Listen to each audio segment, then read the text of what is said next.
la carrera de agronomía acá en la Universidad Nacional de Salta a fines de los 90 y un 6 de julio estaba en la biblioteca, que en ese momento era una biblioteca general para todos, haciendo unos trabajos prácticos, y un grupo de chicos me panfleteó sobre la masacre de Palomitas, que es donde murió mi vieja. Y bueno, para mí, ¿qué significó ver lo que yo ya sabía, ¿no? O lo que no se hablaba en mi casa, todo ese silencio acumulado de años, verlo en un panfleto? Fue muy duro para mí, ¿no? Me pidieron un día, llegó la orden del Ministerio de Educación de que debíamos hablar de los 100 años de la campaña del desierto, glorificando ese hecho histórico. Entonces me negué, les dije que de ninguna manera iba a hablar de un genocidio. Por supuesto que me llegó la nota de dirección pidiéndome que me rectificara. Les dije que me pusiera la sanción que quisiera, pero no me iba a rectificar. Y en el año 76 mi vieja iba ya llevando 7 meses de embarazo, mi embarazo, y mi viejo fue retirado del domicilio por los militares. Fue preso, estuvo preso, desaparecido. Después nos enteramos que estuvo preso en la Policía Central y estuvo unos 5 o 6 días desaparecido, luego apareció. Las primeras veces que escuché hablar de la dictadura tuvo que ver con narraciones o relatos de mi mamá y de mis hermanos mayores acerca de cómo mi viejo, que era aficionado al remo en el Tigre, en el delta del Tigre, en los meses antes incluso del golpe y después del golpe, llenaba bolsas con libros y los sumergía, los tiraba, los hundía en los diferentes ríos del delta del Tigre, ¿no? Los testimonios de las víctimas del terrorismo de Estado, de algún modo, me trajeron inconscientemente a la infancia. No sé, los controles, las torturas, los robos de bebés, también de algún modo me llevaron a mi viejo que jugó al fútbol y me contaba cómo entraban en el vestuario los milicos. Cuando se da ya la intervención a la universidad, fue una situación como de un día para el otro, cambió todo, echaron los profesores más progresistas y la derecha peronista es que asume, digamos, en las distintas cátedras.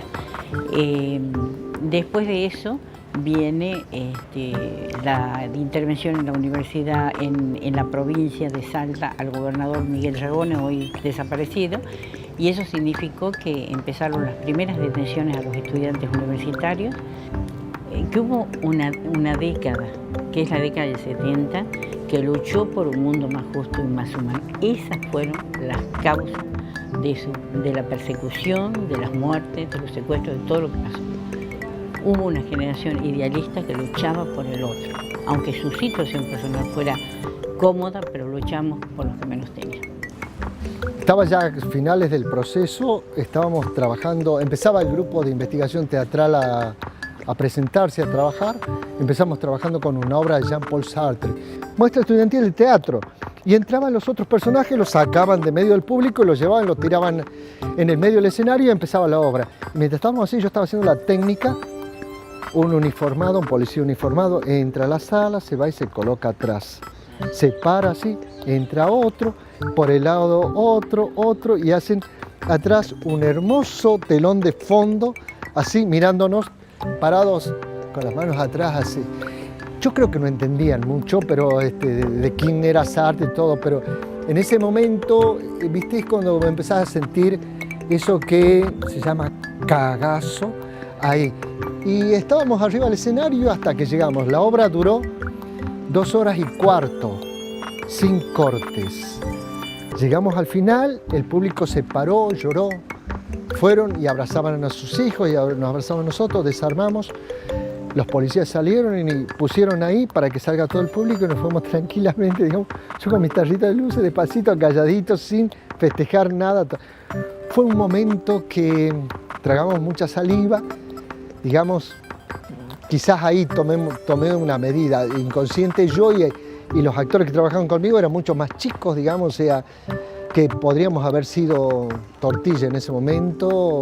Y bueno, yo en ese momento militaba en un partido, Vanguardia Comunista, que tenía una línea de parar, ocupar y luchar en caso de golpe de Estado. Bueno, nos preparábamos para eso, para ir a las puertas de fábricas, iba a haber paro, abandono, volanteábamos, ¿no? Y la impresión más fuerte que yo tuve fue en Córdoba, en esos momentos era Menéndez el responsable de la represión ahí, cómo había militarizado la ciudad. Me impactó la cantidad de militares con rastrojeros, porque en Córdoba se fabrican los rastrojeros, y él había ocupado la fábrica de rastrojeros y lo había incautado para los militares que salían a rastrillar.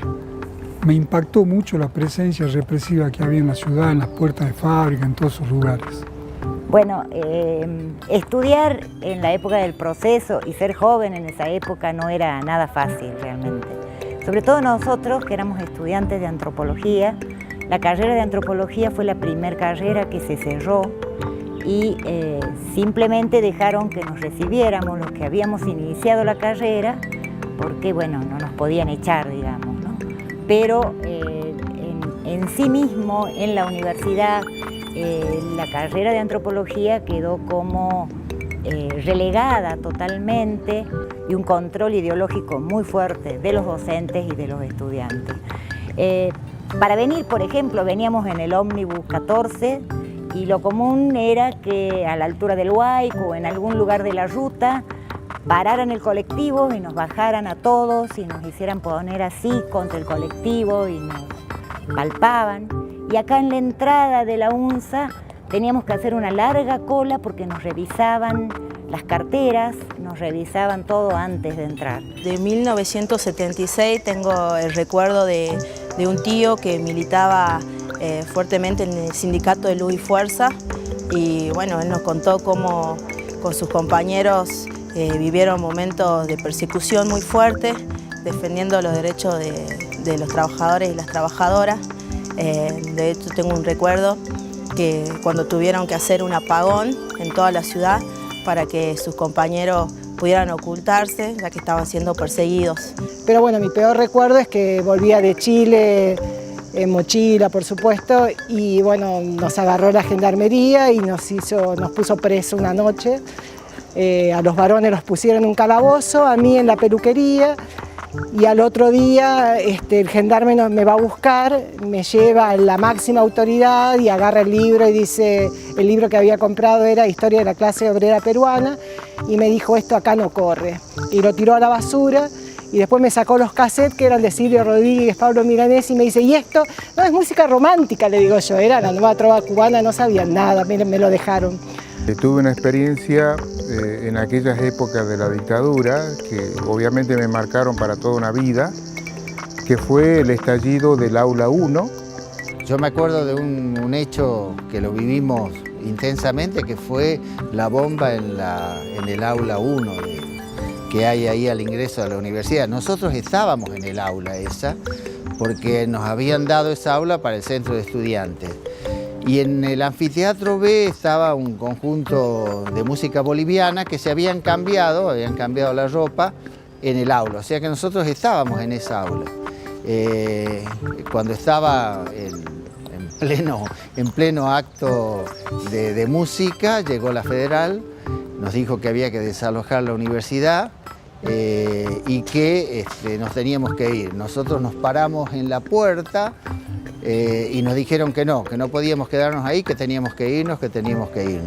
Entonces nos fuimos caminando por la ruta y cuando estábamos a 300 metros, 400 metros, sentimos la explosión. Sentimos la explosión del aula donde nosotros habíamos estado. O sea que la bomba no la pusimos nosotros, porque además ni siquiera estábamos en posibilidad de hacerlo, así que siempre supimos que fue la propia Policía Federal la que en esos momentos pusieron la bomba. Siempre yo creo que los compañeros que estamos en la lucha constante, levantando las banderas de la justicia social y de muchas otras causas colectivas, creo que lo importante es tener ese compromiso con los derechos humanos, un compromiso político que asumamos para poder decir nunca más, y reivindicar a todas esas personas que hoy ya avanzados de edad dieron la lucha en ese momento y que si no hubiera sido por ellos, de ninguna manera nosotros hoy estaríamos acá en la universidad o en los terrenos de militancia donde tenemos realizando nuestra labor diaria. Esa es mi experiencia.